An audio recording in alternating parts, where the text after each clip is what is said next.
If I say what I want to do to myself right now, the authorities will be knocking. If I say what I want to do to myself right now, the authorities will be here knocking the door. Because what I just saw today was absolutely disgusting and shameless. Guys, don't do what I'm about to do. Today is Mother's Day. Live it up with your mother, celebrate her, thank her for everything you did. Don't let this match make you do anything crazy or out of pocket, because what I'm about to do, the authorities will be here. But all in all, this has been a travesty of a season. And the one game where you think players, yeah, we already lost the league to Barcelona, but don't let them win it on us at their stadium too, with the Olivia Rodrigo sponsor on their chest. What happened to having shame? What happened to having ghira? Like, what's wrong with these guys? Did they just want to go out there and get whooped up? And today was nothing but that. The only player that came out today and showed that they want to fight for this team was Brahim Diaz and Jude Bellingham. And why Arbeloa took off Brahim Diaz in the 65th, 70th minute, it blows my mind, because he was the only player consistently picking up the balls in channels in the pocket spaces, coming back to defend, dragging the team forward. But no one else wanted to help him. And there just really isn't anything to say but congrats to Barcelona, because they deserved it. They played better than us on the day. And we really came out and had nothing. That first half was probably one of the worst first halves I have ever seen us play. We're allowing Ferran Torres to look like David Villa. Like, deep what I'm saying, we're allowing Ferran Torres to look like David Villa and just dunking on us with that finish. And that whole play came from, a lofted ball in the air, a back heel of sorts from Olmo to Ferran Torres' path. And what is Raul Asensio doing? What is he doing in that moment? He's not tracking the man's runner. And then once he did track it, he saw it. There was no desire to run, no desire to sprint or close him down. He's just there watching as a fan. Like, hey, great shot, buddy. Great shot. Yeah, that's what he did today. And I find it hard to believe that this guy, Raul Asensio, has the gosh to come out to our below and complain about playing time when we do play him. This is what he does. He lacks the IQ of a footballer, especially in center back where it's needed the most, because the amount of times a man just lets him go through. And there was another instance at one point where Cancelo played a Travella ball into, I want to say it was an almost path, another player's path, and he's there, raises his hand to like, oh, keeper, you got it. What are you doing in that position to get cleared through by an easy ball in the air? And that's just the story of the Raul Asensio this whole season. Yes, he has great recovery runs, great pace, and getting behind, but if that's your main trait, recovery pace, getting behind like Van de Ven, then I don't see you going that far in this sport whatsoever, because it shouldn't be that easy to bypass you with a simple ball or just your lapse of judgment in play and just let the runner just go on freely. And who do I want to get on to next? We'll talk about Rashford's goal. Rashford's goal was a beauty, top corner, probably away from the near post into the far post, and there was nothing Courtois could really do. It was just a beautifully hit shot by Rashford. And I don't know, Barca fans, do you want to sign this guy? 30 million, throw it to what's his name, Manchester United. Would this be a good signing for him? And with that said and done, I mean, yeah, it was a good finish from him, good shot.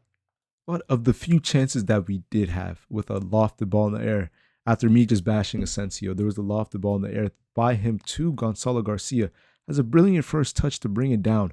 It's just Gerard Martin on his backside. And you're thinking to yourself, from that close, you have to finish. You have to finish that. At least get it on target. He hits it side netting. And I guess the pressure was enough from Gerard Martin to stop him with a shot. But that right there should have been a goal, or at least a shot on target. And after that, I want to say another chance that Jude Bellingham got within the second half. He's running into the box, a Trent ball in the air, gets the first touch on it, tries to go again, and, he falls down, right? But on second replay, you see Jude is still on the floor. And, there's there's cut on his lip. And then once, not even VAR checks it, the cameras, once they do a replay, you see that he got elbowed in his lip and he has a cut there. So I want to know, why doesn't that go to VAR? Because we see so many times where players get hit with the elbow or hit with the arm in the midfield, anywhere outside the penalty box. And as soon as they feel that contact, they go down. And we saw today's game. It definitely happened in Barcelona, the game today, where a player, it hit their face and they went down and they called it a foul. So what is the difference with this one here? Jude clearly gets hit in the mouth, starts leaking. VAR doesn't want to check it. But if it was outside into the midfield, it would have been given a foul. So I don't know. I don't know the rules behind that, but if you're going to call one, then you should call this one because it's the same thing. It's literally the same thing.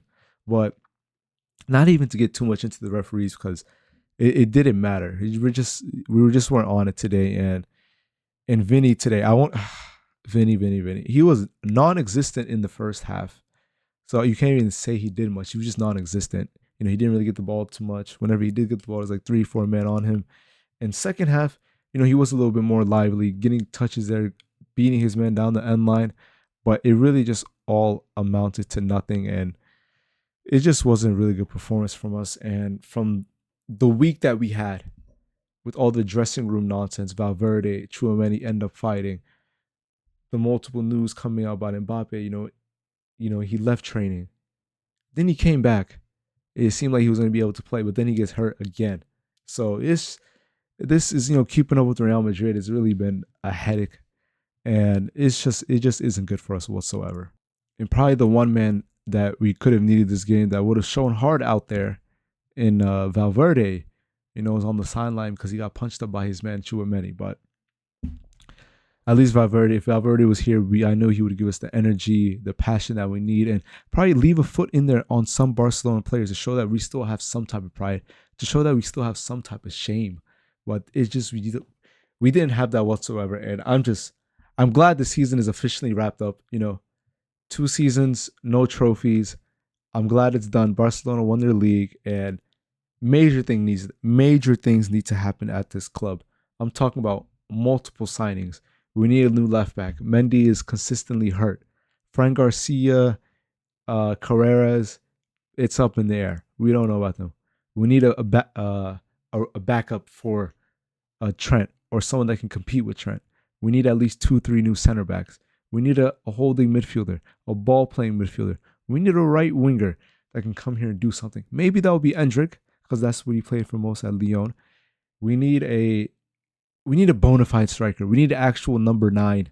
And those are very hard to find, but I don't know if we'll be able to get those. The dream 9s that we can get would be Alvarez or Harry Kane, but those two are going to cost us quite the fortune. They're going to cost us a lot. But all in all, this has been just a real disappointing year, a disappointing season. And I don't see how it gets better any next year. I'm already telling my friends that, this might be 3 seasons. Don't let us go 3 seasons in a row with 0 trophies. And there was one common denominator that came to the club 2 seasons ago that started this pipeline, whilst PSG are running up PSG about to complete a dynasty. If PSG win this Champions League and win it 2 times in a row, this will be a dynasty for them, and they only want to add more. And where has the pride and shame gone? Today, 2 records were broken by Barcelona. Not 1. 2 records were broken by Barcelona. The first record, a direct free kick being scored in an El Clasico match back when Messi was playing. That was the last time they scored a direct free kick. And the second one is them winning La Liga in a Clasico against us. So that's 2 records they broke in one single match.